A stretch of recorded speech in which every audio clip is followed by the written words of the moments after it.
post-traumatic stress disorder as your news at 10 starts now.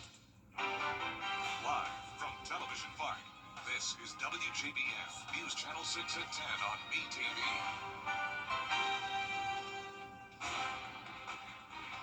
Good evening, I'm Hannah McDonald. Thank you for joining us.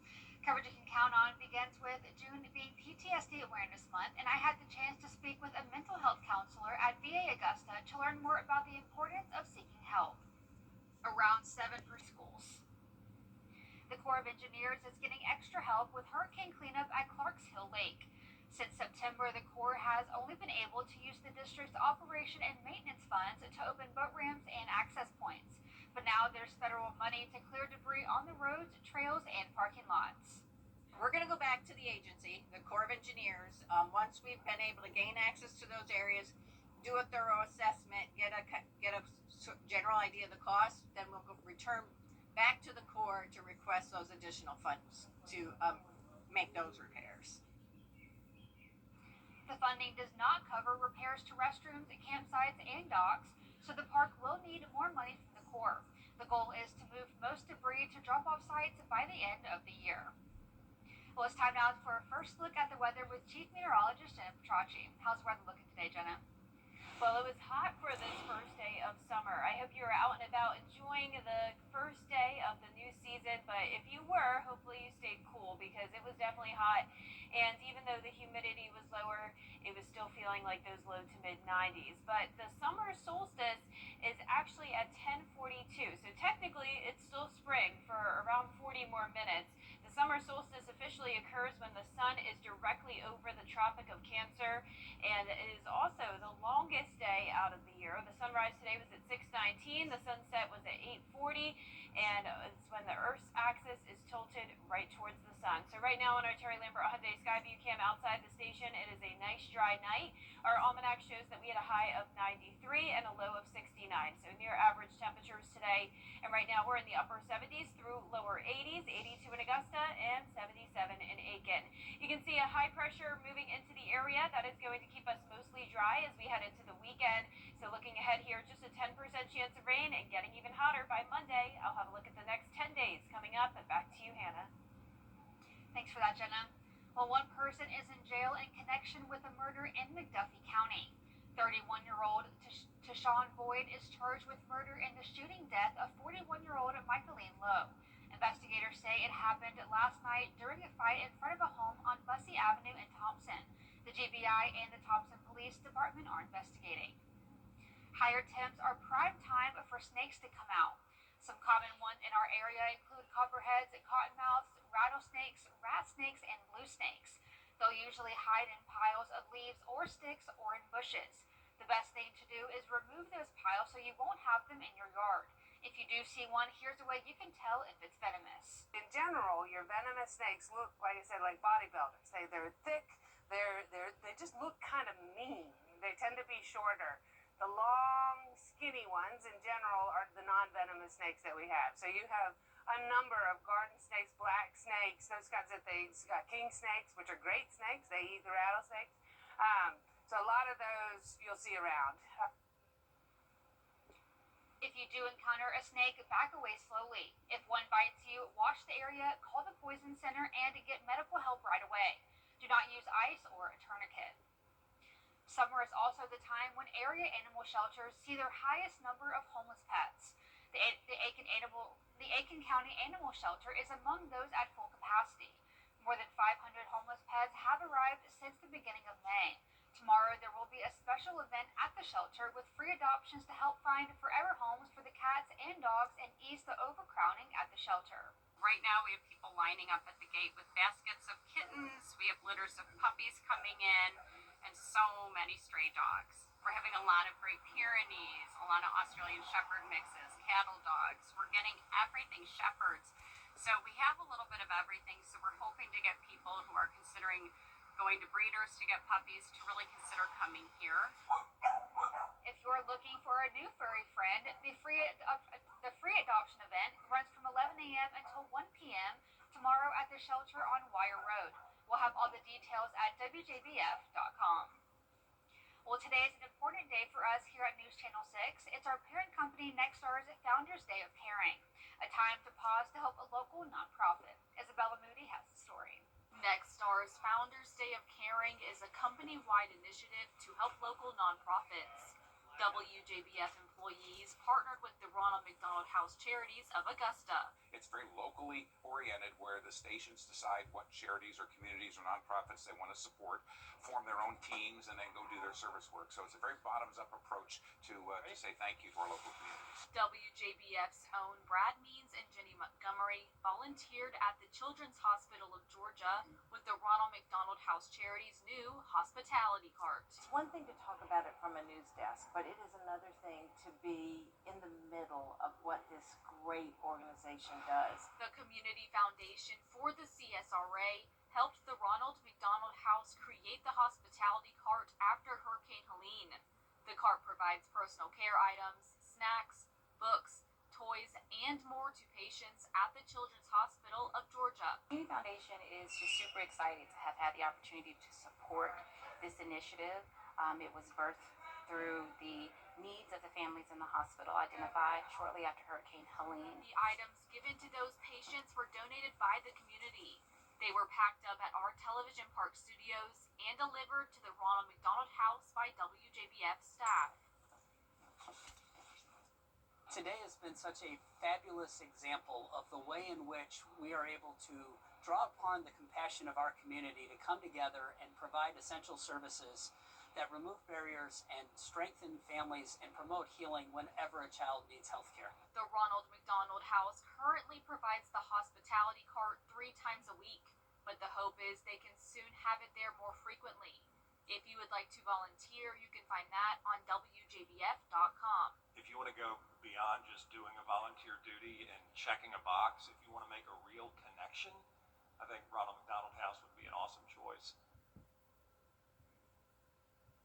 And it's going to be a mostly dry and hot weekend, and the temperatures only get hotter next week due to a heat wave. I'll have your full Viper 6 forecast right after this break. Every day, ordinary people in the CSRA do extraordinary things to serve our community. Each month, News Channel 6 recognizes these outstanding volunteers with the Giving Your Best Award. Do you know an everyday hero who goes the extra mile to help others? Nominate them for the Giving Your Best Award by visiting WJBF.com and filling out the entry form. Sponsored by Science Co., Beat Live Augusta, Security Federal Bank, and News Channel 6. Buying a home can For years, WJBF News Channel 6 and our partners have championed local families through our Children First campaign. Together, our mission has always been to strengthen our community by uplifting children and their families across the CSRA. Count on News Channel 6 as we make a difference in the lives of local children. To learn more, visit WJBF.com/Children First. WJBF News Channel 6's Children First initiative is sponsored by Bridgestone and by Costello Law Firm. Now, your most accurate forecast with WJBF Live Viper 6. Welcome back and happy Friday and first day of summer. I hope you're getting excited for a hot weekend. It will definitely be a nice one to head out towards the pool, the lake, or the beach. And right now on our Terry Lambert Hyundai Skyview Cam in Aiken, it's a nice quiet night. We're sitting at 82 degrees, feeling like 88. It is pretty muggy with dew points now back into the middle 70s and winds coming in light out of the west. Now you can see here across the CSRA we have temperatures in the upper 70s through lower 80s. And as for our satellite and radar, just a few passing clouds here and there, no rain. But as we zoom out, you can see some scattered showers to our west and off the coast here. So this cold front is still triggering a little bit of rain, but high pressure is keeping us dry here in town. And you can see all that dry air on our water vapor imagery represented by the orange color here. So as we head into the weekend, the chances of rain will be very slim, but with that high pressure, it will have some moisture on the south side of it due to the southeast wind coming in, and our southeastern counties could see a few pop-up showers and storms. So we'll look at that on our futurecast in a moment. But notice the temperatures this weekend are the exact same for both Saturday and Sunday. Lows at 70, highs at 94. A great weekend to head up to the 52nd Ridge Peach Festival in Trenton, South Carolina. Upper 70s by the start of the festival and low to mid-90s in the afternoon. So here's that futurecast tomorrow at 6 a.m. A mostly clear start to the day. Then you can see some clouds clouds pop up in the afternoon, maybe a stray shower or storm, and then some fog development expected as we head into our Sunday morning. Then by Sunday afternoon, there's 2 p.m. Notice that sea breeze front, so a few showers and storms could make their way into places like Bamberg, Screven, and Allendale counties. But that high pressure is definitely our dominant feature here, and that will really settle in as we go into next week. It's going to be a heat wave across most of the nation with upper 90s here in the CSRA, and you can already see those heat alerts starting to be issued. We have a heat advisory in the orange here, and even the Northeast under that extreme heat watch, and this is an advance notice for what's to come early next week. Now, for our neck of the woods, our high temperatures will steadily rise all the way to 99 on Wednesday. That will be our hottest day. The heat index also rising up to 107 by Wednesday. And once we get up to around that category, it's possible that we could start to see some heat advisories here in town. So remember those heat safety tips. Drink plenty of water, especially if you're out by the beach, pool, or lake. Wear lightweight, loose-fitting clothing, and if you are outside, try to take regular breaks in the shade. So remember that as we head into next week, but our low temperatures tonight will be around 70. Our high temperatures tomorrow will be in the low 90s, overall near average for now. And that 10-day forecast is showing a dry start to next week with the heat really impacting us Tuesday through next Friday. And then as we go into the weekend, next weekend that is, that's when we'll start to see those rain chances come back into the picture. So we're definitely going to want some rain to cool us down after all this heat. Yeah, I was going to say, with the summer officially in full swing now, people really need to remember the heat summer tips that you gave. Yes. Yeah. Well, coming up, the TikTok ban, what President Trump has decided up next. I'm a registered nurse in the Augusta. Coming up, Lakeside High School hosting the Gridiron Greatness Football Clinic featuring 2 NFL assistants. Stay tuned for the story in sports coming up next.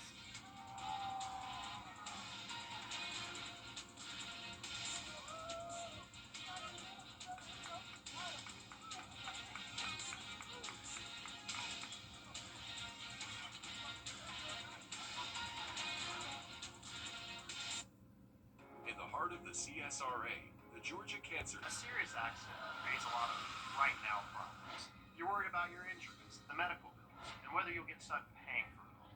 You shouldn't have to chase after a lawyer to get the help you need. With me, you won't have to. I'm Austin Jackson, your guy in Augusta.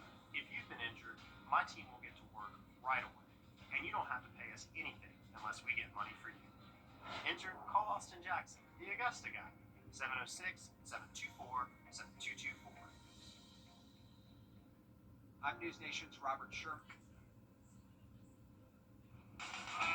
Now, WJBF sports coverage you can count on.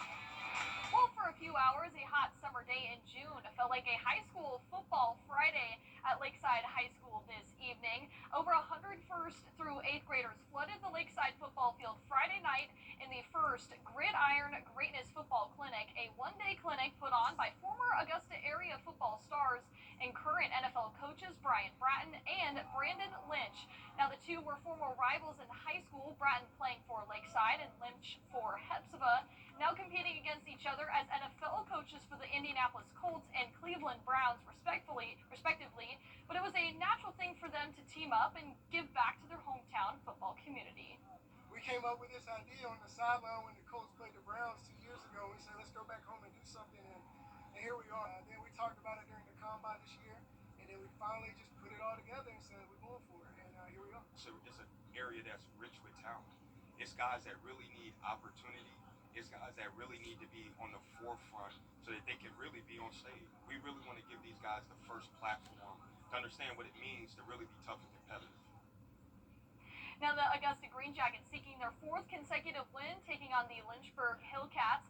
Now, the Green Jackets, they're sporting some Oat Milkers jerseys as they're partnering with Oatly Oak Milk. A bit of a pitcher's duel in this game, especially in the first few innings there, but we go to the bottom of the 2nd inning with one runner on. Jake Steele doubles into right field, but Oat Milkers cannot capitalize, so then we go to the 4th with the bases loaded. Steals again, but this time with the high ground ball to the shortstop, trying to turn a double play, but he beats the throw, so 1 run comes in to score. However, that's the only run they get. Green Jackets fall 4-1, but they'll be back Saturday for Star Wars night. Then on Saturday at SRP Park, get ready for Braves Country Road Trip, the All-Star Experience. Now, music star Usher threw out the first pitch in the Braves' last series against the Mets. Now, there might not be a celebrity star at the Green Jackets game on Saturday, but fans can still experience the All-Star Wall. That will be on the main concourse behind home plate from 5 to 8:30 p.m.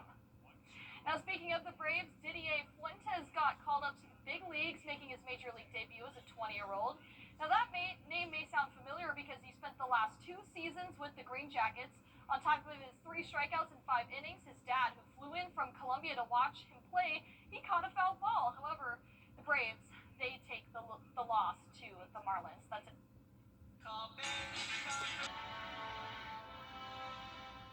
Join News Channel 6 as we honor the CSRA's best local high school sports, including this year's Athlete of the Year, the All CSRA Awards, Tuesday, July 1st at 7 on News Channel 6. And last but not least, a 12-year-old girl from Alabama is racing against those far beyond her years. While seeing a young driver in racing is nothing new, a preteen racing against adults is a rarity. Scott Griffin has the story. On a normal Saturday night at Talladega, it looks like typical late model racing.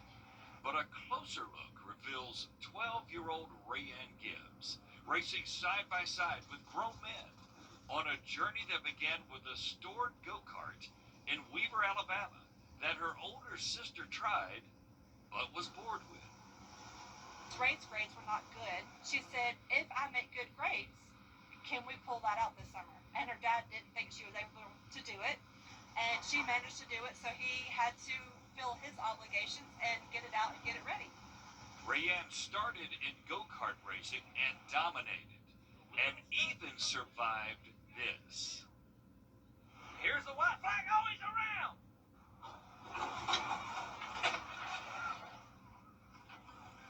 A nasty wreck that left her with a broken arm, 2 more broken bones, and a severe concussion. Yet 2 weeks later, at age 10, Rayanne climbed back in and won a race. It's really hard because I still think about it sometimes, even in this far, and it's been almost 2 years away, but you just gotta like push it to the side and you just gotta drive, because if you don't trust yourself or the car, you're never gonna go anywhere.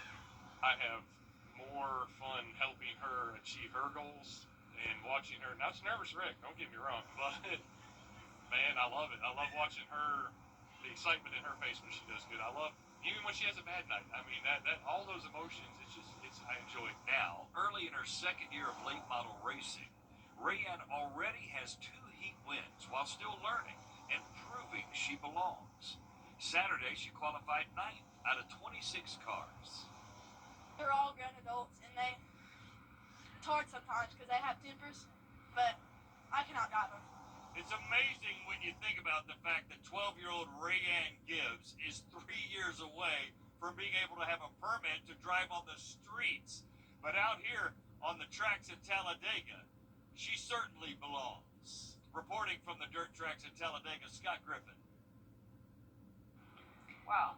What an awesome girl. Yeah. Resilient, so cool. Right? Oh my gosh. Look at all those injuries. Yeah. She bounced back like no problem. Yeah, that's a pro. And she's only 12. Like, she has her entire life basically to go to really start her racing career. I never even knew that you could drive at such a young age. Yeah. That's what we were talking about. On a road. Yeah. A racetrack. I mean, surely when she goes to get her driver's license, it should be like a walk in the park. Oh my gosh. She do it with her eyes closed. Yeah. Right. Well, our 10-day forecast is showing some pretty hot weather. We're going to be at 94 Saturday and Sunday, 98 on Tuesday, and 99 on Wednesday. I wouldn't be surprised if we hit the 100-degree mark, at least in some towns in the CSRA. Our temperatures in the mornings will be in the low 70s, so very summer-like there as well. And then eventually, as we go into the end of next week, we'll start to see some rain chances. Well, the news continues at the top of the hour.